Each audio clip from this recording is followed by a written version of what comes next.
Faldt mig her. Jeg vil gerne fortælle lidt om Kartoffelquest. Kartoffelquest det er et spil skabt for at hjælpe med indlæring af ord og stavning for børn i børnehaven på en sjov og engagerende måde.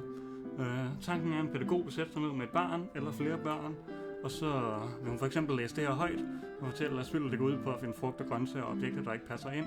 Og så vil hun bede barnet om at skrive kartoffel her i tekstfeltet, og barnet vil måske få brug for lidt hjælp, men skulle gerne komme frem til ligesom at skrive Kartoffel.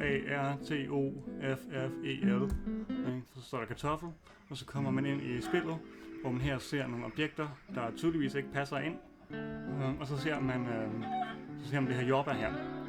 Tanken er så, at barnet og pædagogen skal være i dialog for at skabe det her gode læringsmiljø, hvor barnet lige så stille kan komme frem til, at okay, der er en sko hernede, den passer måske ikke helt ind på jorden. Så skriver jeg S-K-O, og der er en hat heroppe, så skriver jeg H-A-T. Og det skal pædagogen og barnet ligesom arbejde sammen om.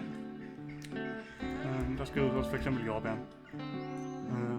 Og så kommer man til næste, ikke? Og så stille så arbejder pædagogen og barnet sammen og får skrevet alle tingene. Og hvis nu man for eksempel skriver overskæg i stedet for overskæg, så vil det ikke fungere.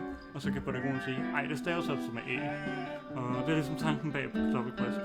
Kartoffelquest lavede vi, fordi at man ser en tendens i samfundet til, at børn bruger mere og mere tid på elektroniske enheder, og der samtidig er voksne forventninger til uddannelsesniveauet af befolkningen. Og derfor tror jeg på, at Kartoffelquest, det er simpelthen måden, man går frem til spil som det her, det er måden, man går frem med uddannelsen i verden, specielt i Danmark, fordi vi er lidt fremme i skolen i forhold til det digitale.